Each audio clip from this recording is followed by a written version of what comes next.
Afterburn by D. Andrews. Chapter 1. Orange eyes burrowed into Kara. The man's brows pinched together in frustration. "Come on, man. Don't make me say it," she thought. He'd been staring at her for probably 20 minutes, although it felt like an eternity, searching for a voice that he would never hear. Eventually, he must have realized what the silence and her appearance meant, and he coughed in an obvious display of annoyance as he opened his mouth to speak. "Are you sure that you want to buy that?" he asked. Kara stifled a sigh and looked at the coins in her hand. She'd been clutching them inside of her coat pocket ever since she walked in an hour ago. Now they were clammy. She knew exactly which book she had come here to buy, but the silent looks from other customers shattered her concentration. It was the same every time. "Just go in and out," she told herself earlier. "No more than 5 minutes."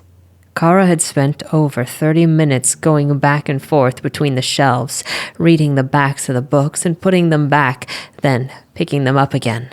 Then another 30 minutes pretending to browse, and she worked up the courage to bring her selection to the desk. Part of her was tempted to splurge on something more diverting. Afterglow was a space adventure that she'd read and enjoyed more than 15 years ago. She'd spotted the sequel, Embers, and ran her fingers over the embossing on the cover, imagining what new space adventures lay ahead for the heroine of the story. No, she'd made her choice, and she'd been putting it off for far too long already. Now this asshole was giving her the look, like she'd wandered away from her care and he was going to have to call someone. His eyes glazed over for a moment. No doubt that he was talking to his supervisor. "Yes, I'm sure I want to buy this," she replied quietly, painfully aware of their voices cutting through the silence. The man behind the till looked her up and down, pausing before he tapped the monitor and slowly shook his head. He cleared his throat and stared at her again, then remembered that he had to speak out loud. "$34.62. Just give me what you have and I'll count it." Kara shoved the coins into his hands and stuffed her hands back into her coat. She waited. He huffed as he sifted through the coins. She'd brought the exact amount, but what if she'd dropped one on the way? Her cheeks grew hot. The man stopped counting, surprise sweeping across his face as he handed her the book. "That's right. I know," she muttered. She grabbed the book and swiftly exited the shop. "Dick." The winter air hit her as soon as she stepped outside, cooling her cheeks. She carefully placed the book in the inside pocket of her jacket, then fastened it up the neck. A scarf was what she needed, and she knew exactly where it was, on the back of the couch at home.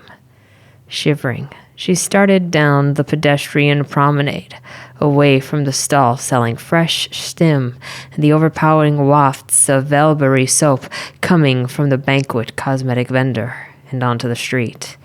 The clouds hung low in the sky.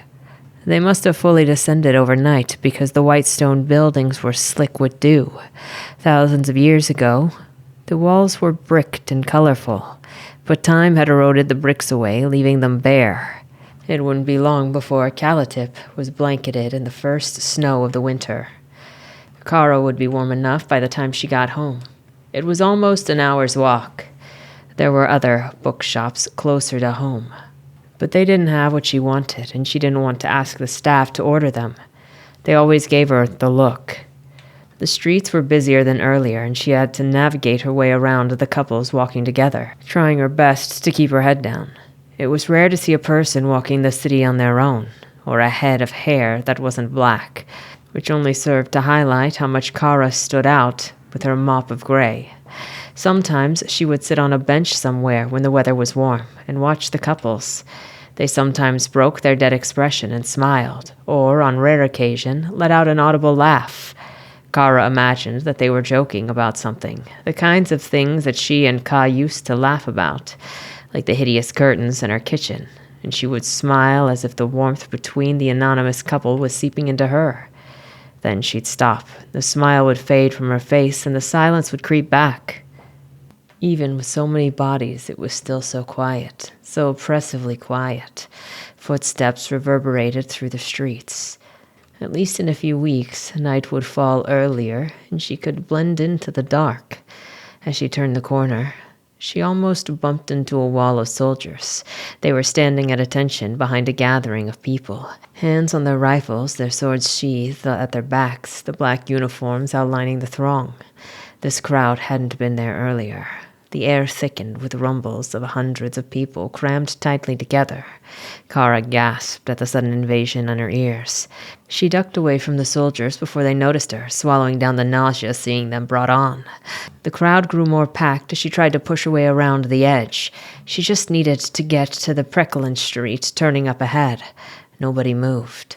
A voice of a man shouting emanated from the center of the crowd. Shouting?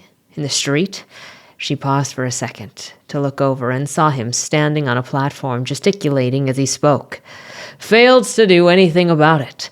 It's been over 200 years since the war started, and yet we have seen no evidence that the enemy even exists. Our leaders expect us to believe their lies. Shapeshifters aren't real. They send thousands of our soldiers out there to die, and they don't even have the decency to tell the families what really killed them. The crowds burst into roars of boos. Ripples of movement followed out from the center. Kara's ears tingled from the noise. Every week, someone complained about how speaking out loud was such a strain. It wasn't an issue when there were too many normals to have groupthink. But this was just the kind of crazy talk that sparked the wave of riots 14 years ago. She carried on as quickly as she could, squeezing around the bodies. The energy of the crowd was building. Every one of them shuffled on their feet as she passed. The speaker's tone grew more urgent with each sentence. She went on to her toes and strained to see over the heads of the agitated crowd. The sign of Precklin Street was just ahead. It's them. They're killing our men and women. And for what? What's really going on out there? How many have to die before we get answers? They are covering up something worse than a fake war. We deserve the truth. The crowd erupted into an angry chorus, echoing off the streets and rebounding against her ears. Kara's heart hammered even louder in her chest. This was crazy talk, and it was starting to go just like the others that she'd heard about on the news releases. Those soldiers would step in any minute. There would be violence, and then she stood no chance. A man turned to glare at her as she tried to pass him, his eyes fierce. Kara stiffened, thinking that he might say something or worse, but he turned away and carried on, pumping his fists in the air. Even on the brink of a riot, some just couldn't bring themselves to use their voice. The government is crumbling, just like the skeleton of the city. Our soldiers are dying to help the government steal the resources of other worlds. They kill their own people just to keep their grip on power. Are we going to let it continue? Just as she made it to the edge of the mass of bodies, a loud pop sounded behind her, then another. Smoke billowed outward from the center of the crowd. The throngs started to frantically disperse, screaming and shouting as the soldiers moved in. In the distance, she thought she heard an explosion. Kara made a run for a turnoff, but found herself swept along in a torrent of bodies. She stumbled, her feet barely making contact with the ground. Elbows and knees knocked into her. The jostling and the heat took her breath away until eventually she was spat out hard onto the pavement. Ignoring the scrapes on her hands and knees, she picked herself up and ran. Precklin Street was just a few feet away.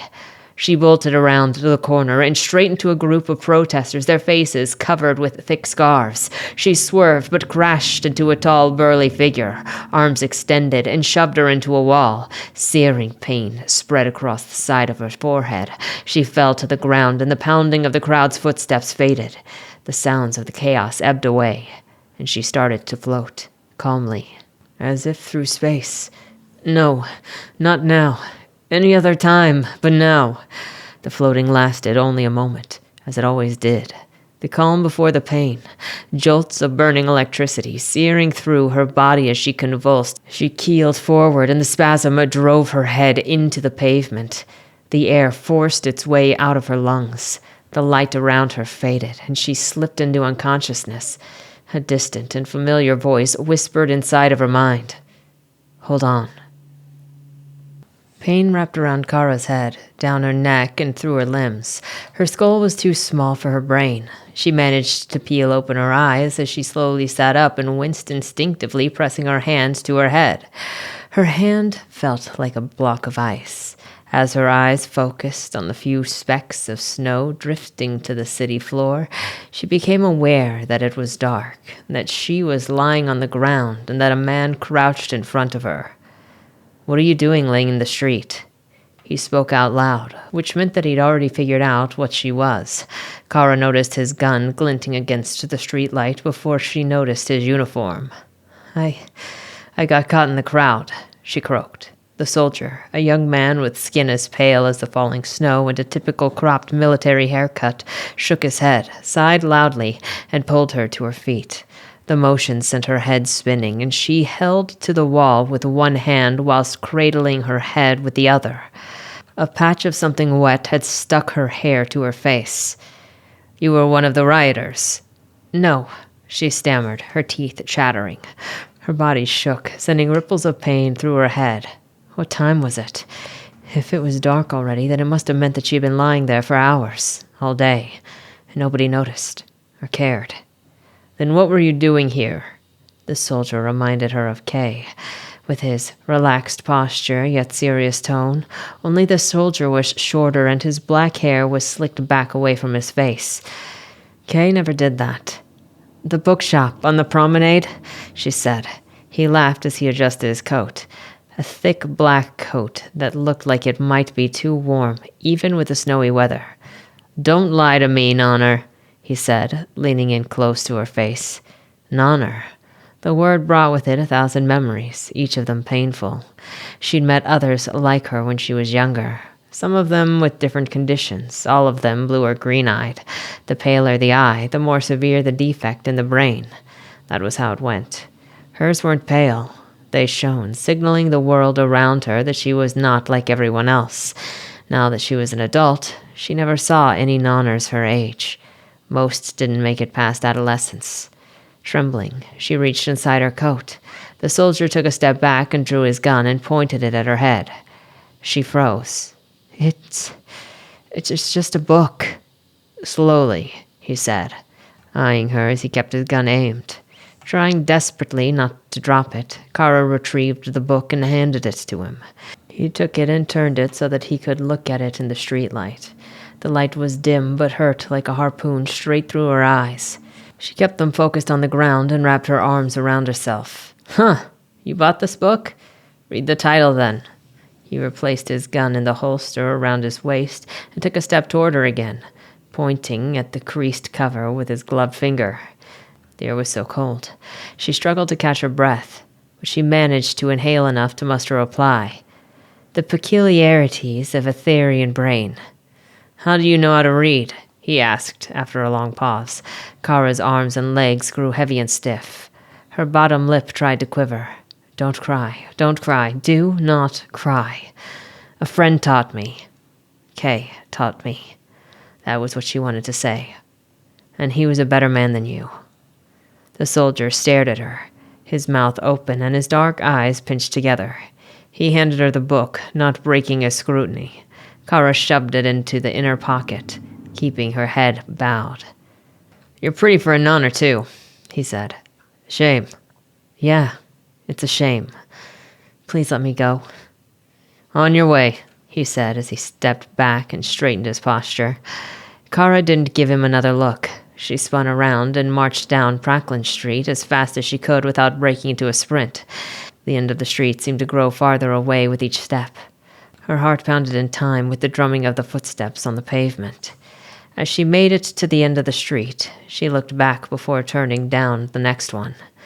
The soldier still stood on the other end, watching her. Even from a distance, the glow of his orange eyes followed her. She carried on until she lost sight of him, then ran. Now that she was free, adrenaline flooded her body as she sprinted, blocking out the pain in her head. The street was empty. The thuds of her footsteps echoed. The snow came down heavily and blended with the white stone of the city. But she no longer felt cold. Eventually, when she reached one of the many micro-parks littered in the city, she had to stop and hold on to the railing. Her lungs burned and the saliva in her mouth turned thin. She spat as she tried to catch her breath and quell the rising nausea. This was not the way that she had intended going, but there was no sense in turning back. She'd have to go through the arches, one of the few places in Kelatip where she could still see the faded lines of long-gone bricks, remnant of vibrance lost to time. It must have been colorful back then. She sighed and started walking. It would be a long journey home, but thankfully the city was quiet. Her legs became heavy again, and she became aware of the burning in every one of her muscles. It wasn't long before the pain in her head returned, gnawing stronger with each step. By the time she reached home, her body trembled relentlessly. She dropped to her knees 3 times before she managed to hold her grip and open the door. She rushed in and grabbed the throw lying across the back of the couch, wrapped it tightly around herself, and then made her way into the kitchen. The painkillers lived in the kitchen drawer, and she rummaged to find the box, retrieving it. Finally, she peeled the back off the little gray patch and stuck it to her neck. They were the cheapest ones, but they mostly did the job. A few seconds later, it started to take the edge off. She trudged back into the living room and slumped onto the couch. One of these days, she'd buy some colorful items to cover the gray that had somehow started to consume her little house. The couch was gray, the walls were gray, even the flimsy bookshelves had taken on a grayish hue recently. Maybe some green would be nice. She could make up for the lack of green spaces outside. Curling up into a ball, she pulled the throw tighter around her. It was becoming threadbare, just like her coat, and gray. But it was still a comfort. Her heartbeat slowed, and she took a few deep breaths as she waited for the patch to take full effect. "You should clean that gash on your head before you fall asleep." "I know," she said. "I will. Just give me a minute." "You'll get blood on the couch." She smiled and grudgingly sat up.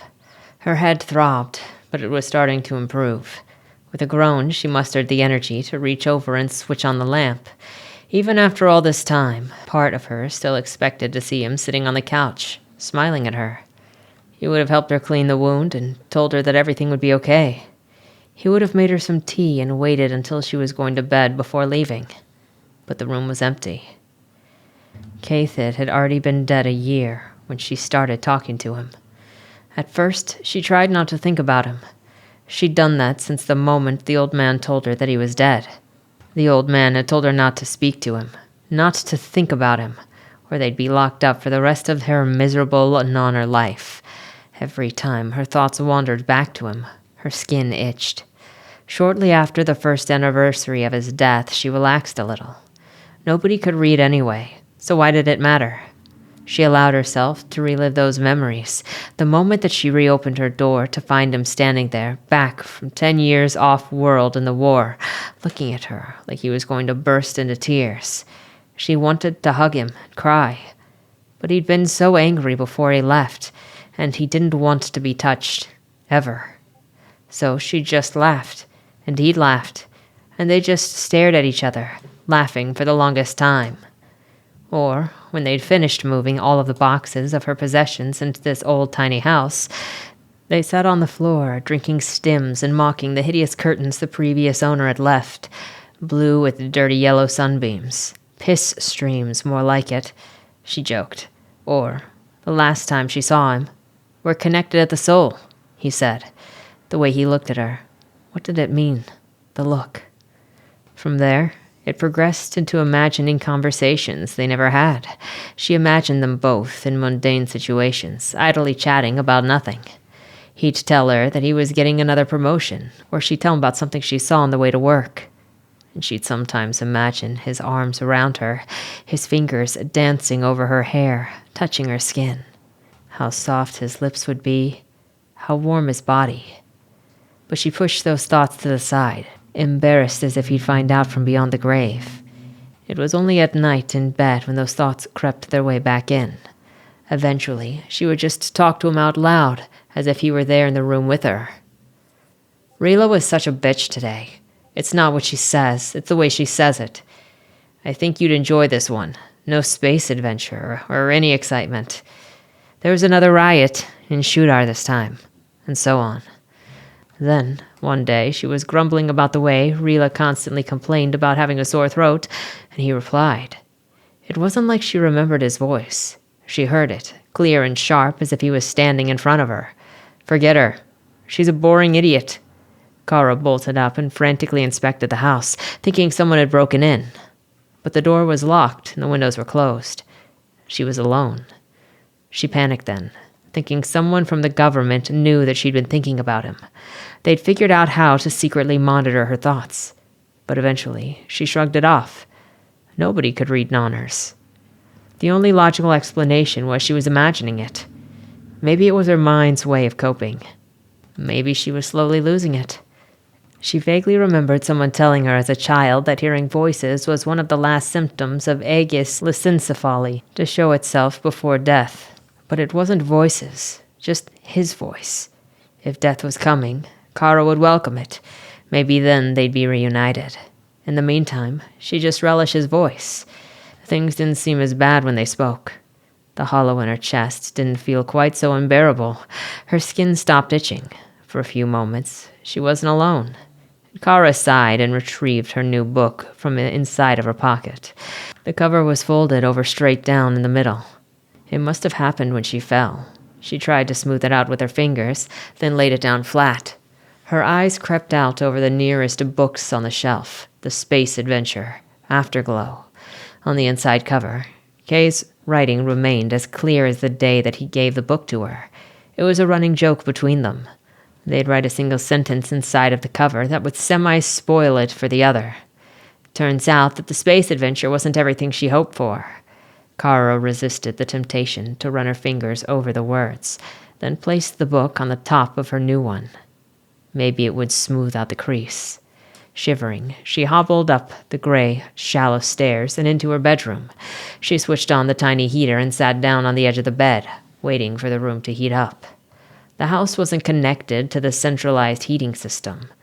It was why it was so cheap, so that she had to make do with the unit that she had. It did the job, eventually. "What did you do?" He didn't answer. He never answered that question. But she still asked it over and over, hoping one day her mind would come up with a legitimate explanation. What did he do to get himself killed? In 14 years, she still hadn't managed to figure it out. As the room grew warmer, she peeled her coat off and hung it up on the door. She needed a new winter coat, badly. Her fall had ripped the seams at the shoulder. She'd have to save and hopefully find a decent one on sale somewhere. "Go clean your head." His voice had been getting stronger these past few months. She could swear that she felt breath of his words against her neck. She kicked off her shoes and went across the hall to the bathroom. As she turned the light on, the sight of herself in the mirror gave her a momentary fright. Dried blood covered half of her forehead. Splashes had dried to her cheek, and just above her temple was a matted mess of gray hair, blood and dirt, the iridescent blue of her eyes shining like jewels through it all. The wound stung as she cleaned it, and she was tempted to just shower instead. The house had its drawbacks, and the shower was powerful and reliable. Kara often languished away in there, only coming out when she started to feel lightheaded. Not tonight. She was worn out and ached all over. By the time she cleaned all of the dirt and grit out of the wound and returned to her room, the heater had taken the edge off of the cold. She switched it off as she climbed into bed and pulled the covers up over her head. "Kay?" "Yeah?" "I wish you were here."